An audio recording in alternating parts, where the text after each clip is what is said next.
Hello दोस्तों, एक बार फिर से स्वागत है आपका निखिल विद स्टडी में। दोस्तों आज मैं आपको पार्ट 2 कराऊंगा। पार्ट 2 में दोस्तों हम भाग 4 से चालू करेंगे। और हाँ, इससे पहले मैंने क्लास ली है जिसमें अनुच्छेद 1 से लेकर अनुच्छेद 35 तक जो है मैंने कराया है, जिसको पार्ट 1 में मैंने रखा है। दोस्तों पार्ट 2 आज से चालू होगा और दोस्तों पार्ट 2 भाग 4 से चालू होगा। भाग 4 में दोस्तों क्या बताया है, अगर यदि चैनल पर नए हैं तो चैनल को जरूर सब्सक्राइब कर लेना, ठीक है।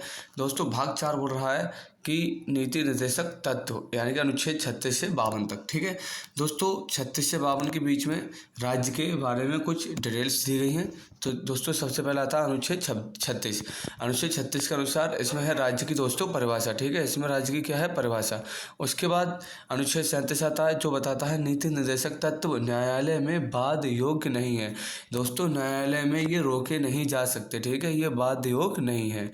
उसके बाद चलते हैं नेक्स्ट क्वेश्चन, नेक्स्ट अनुच्छेद 38। दोस्तों अनुच्छेद 38 में बताया है कि अनुच्छेद 38 के अनुसार राज्य लोक कल्याण की वृद्धि में व्यवस्था करेगा, ठीक है। और अनुच्छेद 39 में बोल रहा है, अनुच्छेद 39 है समान कार्य के लिए समान वेतन का प्रावधान, समान न्याय और निःशुल्क विधि सहायता। दोस्तों यदि आप कहीं पर काम कर रहे हैं, मान लीजिए आप वेटर का काम कर रहे हैं, कोई और भी आपको वेटर का काम कर रहा है साथ में, तो उस वेटर की तनख्वाह 40,000 दी जाए और आपकी 30,000 दी जाए, तो ये तो आपके साथ अन्याय होगा। तो इसलिए समान कार्य के लिए समान वेतन देने का प्रावधान भी अनुच्छेद 39 के तहत किया गया है, ठीक है। नेक्स्ट है दोस्तों अनुच्छेद 40। अनुच्छेद 40 बोलता है ग्राम पंचायतों के गठन का प्रावधान। दोस्तों ग्राम पंचायतों का जो गठन होता है वो अनुच्छेद 40 के तहत होता है, ये आपको ध्यान रखना है। नेक्स्ट है अनुच्छेद 41। अनुच्छेद 41 दोस्तों बोल रहा है कि कुछ परिस्थितियों में सभी नागरिकों को काम, शिक्षा और लोक सहायता पाने का अधिकार होगा, ठीक है दोस्तों। कुछ परिस्थितियों में, सभी परिस्थितियों में नहीं, कुछ परिस्थितियों में सभी नागरिकों को काम, शिक्षा और लोक सहायता पाने का अधिकार होगा, ठीक है। चलते हैं नेक्स्ट है दोस्तों अनुच्छेद 42। अनुच्छेद 42 बोल रहा है न्याय संगत और मानव उचित दशाओं तथा प्रसूति सहायता प्रावधान। दोस्तों प्रसूति सहायता का मतलब होता है जो प्रसूति यानी जो आशा का काम होता है, जो हमारे आंगनवाड़ी में जो आशा होती है ना, जो माँ गर्भवती होती हैं उनकी देख रेख में जो है लगी रहती हैं, तो उन आशाओं के बारे में यहाँ पर बात की गई है, वो जो है अनुच्छेद 42 में रखा गया है। दोस्तों अनुच्छेद 43 में मजदूरी और कुटीर उद्योगों को प्रोत्साहन। दोस्तों आपकी जो मनरेगा जो तनख्वाह आती है जो भी, वो जो है अनुच्छेद 43 के तहत आती है, ठीक है। नेक्स्ट क्वेश्चन हमारा अनुच्छेद नंबर 44 समान नागरिक संहिता यूसीसी लागू करने का प्रावधान। दोस्तों हाल ही में बीजेपी गवर्नमेंट द्वारा ये यूसीसी बिल लाया गया था और जो है उत्तराखंड में ये शायद लागू भी हो चुका है, उत्तराखंड और आसाम में। दोस्तों अनुच्छेद 45 बच्चों को मुफ्त और अनिवार्य शिक्षा की जिम्मेदारी राज्य की होगी। दोस्तों हमें जो मुफ्त में सरकारी गवर्नमेंट जो आपके स्कूल होते हैं वहाँ पर हमें मुफ्त शिक्षा मिलती है, मिड डे मील का खाना मिलता है और पढ़ाई होती है, जैसे हम सरकारी स्कूल भी कहते हैं। दोस्तों उनमें जो है बच्चों को मुफ्त और अनिवार्य शिक्षा का जिम्मेदार राज्य को सौंपा है, ठीक है। नेक्स्ट है अनुच्छेद 46। अनुच्छेद 46 में बताया है दोस्तों कि अनुसूचित जाति और जनजाति अन्य वर्गों के शिक्षा और अर्थ संबंधी हितों का प्रावधान। दोस्तों शॉर्टकट में आप SC ST समझ सकते हैं। दोस्तों अगर आपसे पूछे कोई SC ST किस में है, तो SC ST जो है अनुच्छेद 46 के तहत है, ठीक है। अनुच्छेद 47 के तहत दोस्तों पोषण और जीवन स्तर के लिए लोक स्वास्थ्य सुधार का कर्तव्य।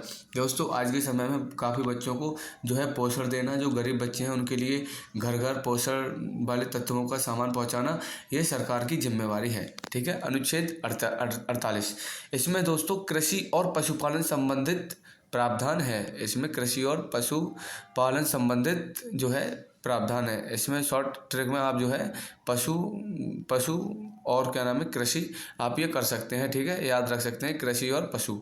नेक्स्ट है दोस्तों अनुच्छेद 48।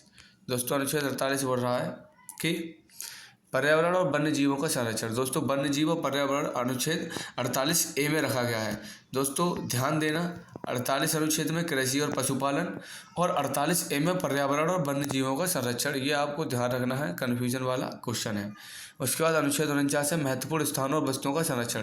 दोस्तों आज के समय में जैसे ताजमहल है या फिर आपका चार मीनार है या कुतुब मीनार है, तो दोस्तों ये सरकार द्वारा ऐसे संरक्षण दिया जाएगा। ये अनुच्छेद 49 के तहत कहा गया है। नेक्स्ट है दोस्तों अनुच्छेद 50 दोस्तों कार्यपालिका और न्यायपालिका के कार्य विभाजन। दोस्तों कार्यपालिका और न्यायपालिका को अलग जो है डिवाइड किया गया है, वो अनुच्छेद 50 के तहत किया गया है। ठीक है दोस्तों, नेक्स्ट क्वेश्चन है हमारा नेक्स्ट अनुच्छेद है हमारा 51। इसमें दोस्तों अंतर्राष्ट्रीय शांति और सुरक्षा संबंधी प्रावधान। दोस्तों इसमें अंतर्राष्ट्रीय शांति यानी जो बॉर्डर पे हमारी सुरक्षा और संबंधी जो प्रावधान है वो हमारे अनुच्छेद 51 में दिया गया है। दोस्तों भाग 4 हो गया। अब भाग 4A में जो है मौलिक कर्तव्य हैं। दोस्तों हम भारतवासी के लिए जो मौलिक कर्तव्य हैं दोस्तों वो हैं 11। कितने हैं दोस्तों? 11। तो दोस्तों पहला जो मौलिक कर्तव्य है वो 51A से जो है रखा गया है, और जो है इसमें दोस्तों 11 अनुच्छेद हैं। ठीक है, 11 अनुच्छेद हैं, वो 11 मौलिक कर्तव्य हैं। और दोस्तों इसमें पहले 10 मौलिक कर्तव्य हुआ करते थे। ठीक है, 10 मौलिक कर्तव्य हुआ करते थे, लेकिन बाद में यहाँ पर क्या हुआ था, 2002 में संशोधन किया गया था, 46वां संशोधन। और 46वें संशोधन में जो है आपका 11वां मौलिक कर्तव्य जोड़ दिया गया था, और तब से ये 11 मौलिक कर्तव्य हो गए। ये ध्यान रखना। दोस्तों भाग 5 आ गया हमारा। आज 3 भाग निपटाएंगे हम लोग, 5 भाग आ गया। 5 भाग में दोस्तों क्या बोल रहा है, अनुच्छेद 52 से अनुच्छेद 151 तक। ठीक है, अनुच्छेद 52 दोस्तों है भारत के राष्ट्रपति का उल्लेख। दोस्तों अगर आपसे कोई पूछे कि अनुच्छेद 52 में किसका उल्लेख है, तो भारत के राष्ट्रपति का उल्लेख है। ठीक है, फिर अनुच्छेद 53 संघ की कार्यपालिका संबंधी शक्तियां राष्ट्रपति में निहित। दोस्तों जितने भी संघ की कार्यपालिका की जो शक्ति है वो राष्ट्रपति के अंडर में होगी। ठीक है, उसके बाद अनुच्छेद 54 है राष्ट्रपति के निर्वाचन मंडल। दोस्तों आपसे कोई पूछे भाई राष्ट्रपति का निर्वाचन मंडल यानी राष्ट्रपति का चुनाव किस में होगा, किस अनुच्छेद के तहत, तो दोस्तों अनुच्छेद 54 के तहत होगा। ठीक है, नेक्स्ट है हमारा क्वेश्चन अनुच्छेद जो है हमारा वो है 55 राष्ट्रपति के निर्वाचन संबंधी पद्धति। दोस्तों राष्ट्रपति का निर्वाचन यानी राष्ट्रपति चुना कैसे जाएगा, और राष्ट्रपति के निर्वाचन की संबंधित पद्धति यानी कि इससे संबंधित कौन कौन सी पद्धति या नियम है जो अपनाए जाएंगे। ठीक है, उसके बाद अनुच्छेद 56 आ गया राष्ट्रपति के कार्यकाल का उल्लेख। ठीक है दोस्तों, राष्ट्रपति का जो कार्यकाल है वो 5 वर्ष का रहेगा। ये जो उल्लेख है ये अनुच्छेद 56 के तहत दिया गया है। ठीक है, फिर है अनुच्छेद 57 राष्ट्रपति के पुनर्निर्वाचन की पात्रता। दोस्तों राष्ट्रपति जो है दोबारा से चुना जा सकता है, इसकी जो है प्रक्रिया अनुच्छेद 57 के तहत दी गई है। ठीक है, नेक्स्ट अनुच्छेद 58 इसमें दोस्तों बोल रहा है अनुच्छेद 58 में राष्ट्रपति बनने के लिए योग्यताएं। दोस्तों जैसे राष्ट्रपति बनने के लिए कौन कौन सी योग्यताएं हो सकती हैं, जैसे आप जो है पढ़े लिखे होना चाहिए, देश के नागरिक होने चाहिए, दिवालिया नहीं होने चाहिए, पागल नहीं होने चाहिए, और आपकी उम्र जो है 35 वर्ष से ऊपर होनी चाहिए। कुछ जो है शर्तें इसमें दी जाती हैं जो कि उसी योग्यताओं के अनुसार राष्ट्रपति पद के आप जो है बन सकते हैं, राष्ट्रपति आप चुने जा सकते हैं। अनुच्छेद 59 में दोस्तों राष्ट्रपति पद के लिए शर्तें। दोस्तों राष्ट्रपति जो पद होता है उसके लिए कई शर्तें होती हैं, जो है निष्पक्ष न्याय देना या जो भी, ये जो है आपका राष्ट्रपति पद के लिए कुछ शर्तें हैं। और अनुच्छेद 60 में जो है राष्ट्रपति द्वारा शपथ का उल्लेख है। दोस्तों राष्ट्रपति जो शपथ लेगा वो अनुच्छेद 60 के तहत लेगा। और अनुच्छेद 61 में दोस्तों राष्ट्रपति पर महाभियोग संबंधित प्रावधान।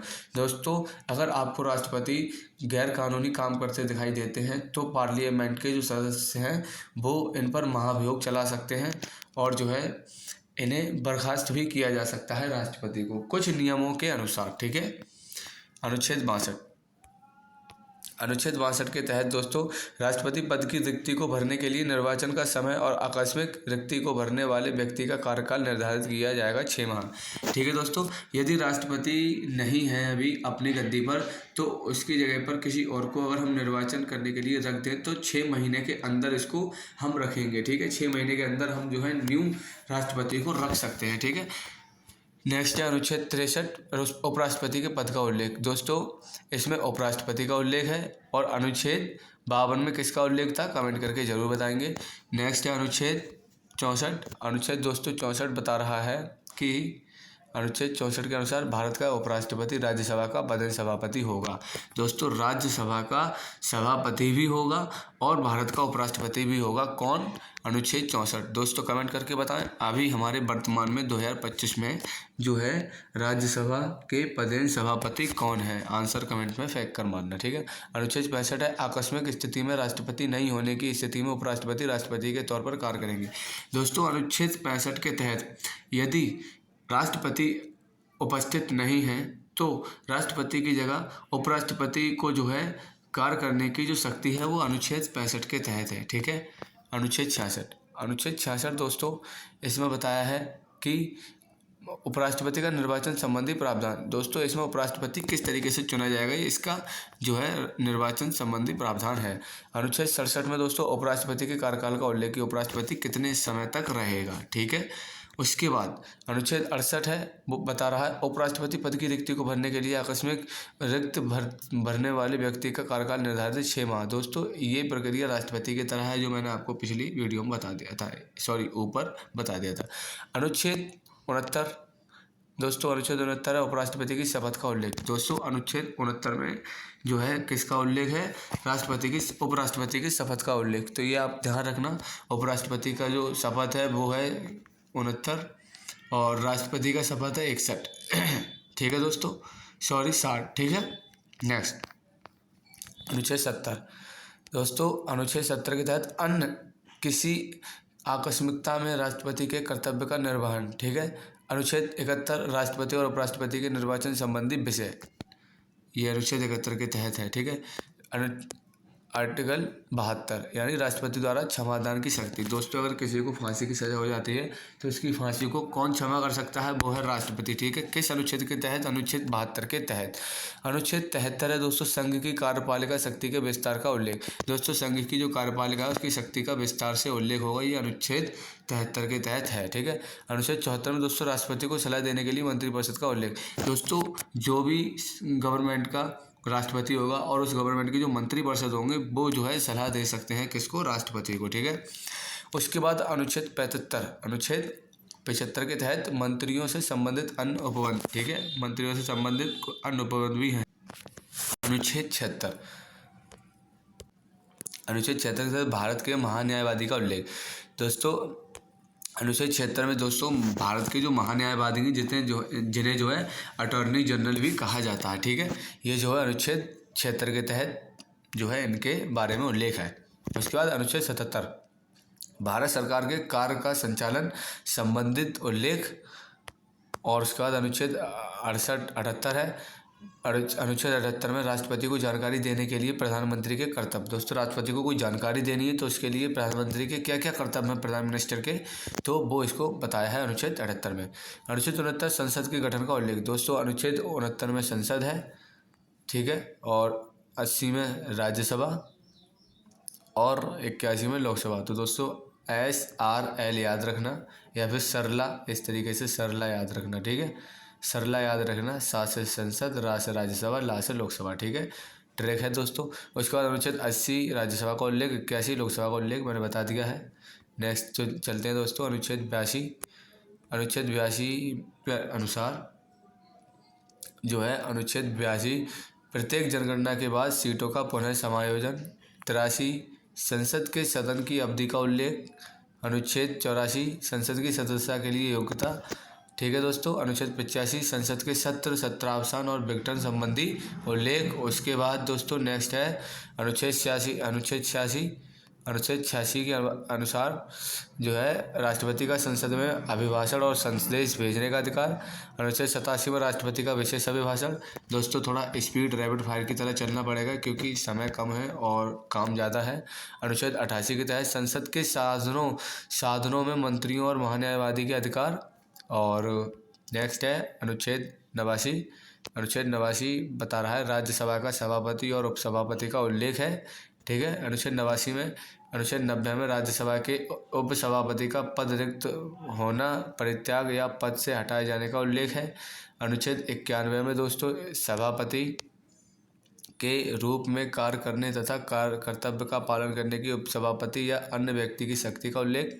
अनुच्छेद 92 में दोस्तों जब सभापति और उपसभापति को हटाने का संकल्प विचाराधीन हो तब वह पीठासीन अधिकारी नहीं होंगे, ठीक है। ये अनुच्छेद 92 में बताया है। ये आपके लिए ज़्यादा इम्पोर्टेंट नहीं है, मैं जो बताऊं वो इम्पोर्टेंट ज़्यादा है। अनुच्छेद 93 लोकसभा के अध्यक्ष और उपाध्यक्ष का उल्लेख, ये इम्पोर्टेंट है। अनुच्छेद 94 अध्यक्ष और उपाध्यक्ष का पद रिक्त होना, पद त्याग या पद से हटाया जाना, ये इम्पोर्टेंट है।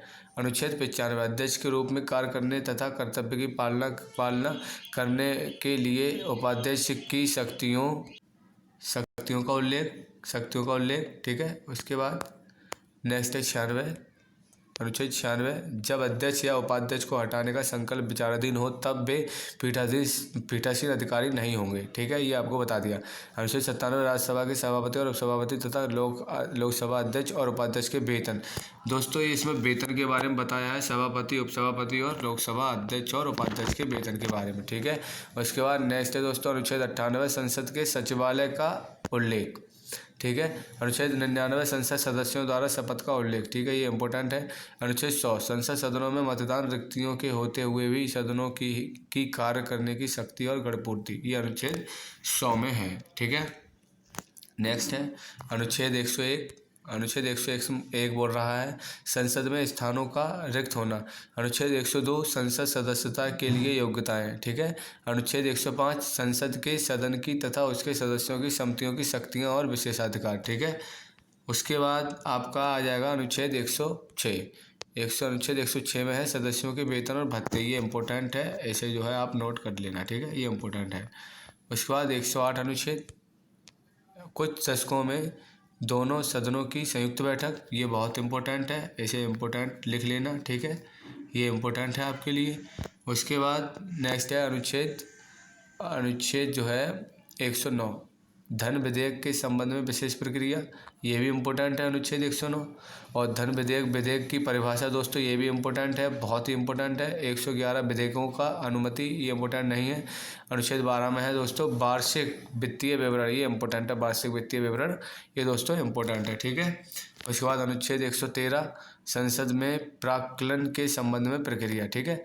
अनुच्छेद 114 विनियोग विधेयक, ठीक है, ये इम्पोर्टेंट नहीं है। अनुच्छेद 120 वेरी इंपॉर्टेंट दोस्तों, इस पर जो है वेरी इंपॉर्टेंट लगा लेना। 120 संसद में प्रयोग होने वाली भाषा, ये आपके हिंदी के जो है पोर्शन में भी आ सकता है, ठीक है। यूपी पुलिस और आरआरबी रेलवे डी ग्रुप वाले ध्यान से देखें। 122 अनुच्छेद है न्यायालयों द्वारा संसद की कार्रवाई की जांच ना किया जाना, ये जो है 122 में है।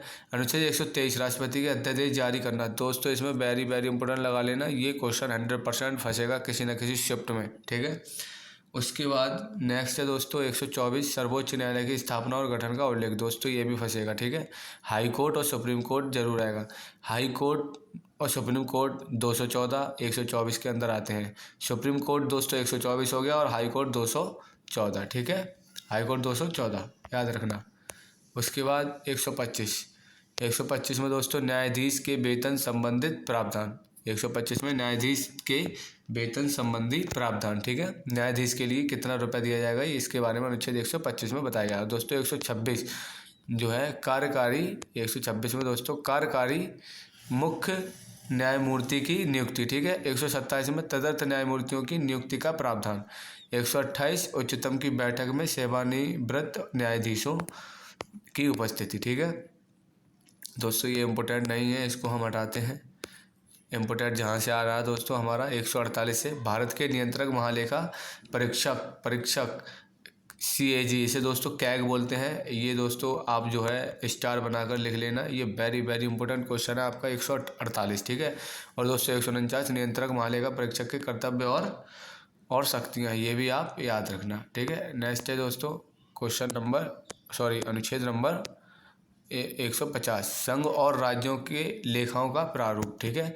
और अनुच्छेद 51 सम परीक्षा प्रतिवेद। तो दोस्तों यहाँ तक आई होप आपको थोड़ा बहुत समझ में आया होगा, ठीक है। और दोस्तों आज लंबी क्लास बहुत हो गई है। आज जो है भाग 6 जो है मैं पार्ट 3 में रखूँगा दोस्तों। पार्ट 3 जो है कल आएगा, और आज के लिए जो है पार्ट 2 में आपको इतना देखना होगा। ठीक है, मिलते हैं नेक्स्ट क्लास के साथ। आज के लिए इतना ही, और अगर आप लास्ट तक बने रहें तो चैनल को सब्सक्राइब कर देना, लाइक कर देना और प्यारा सा कमेंट कर देना, जिससे मुझे थोड़ा मोटिवेशन मिलता रहे। ठीक है।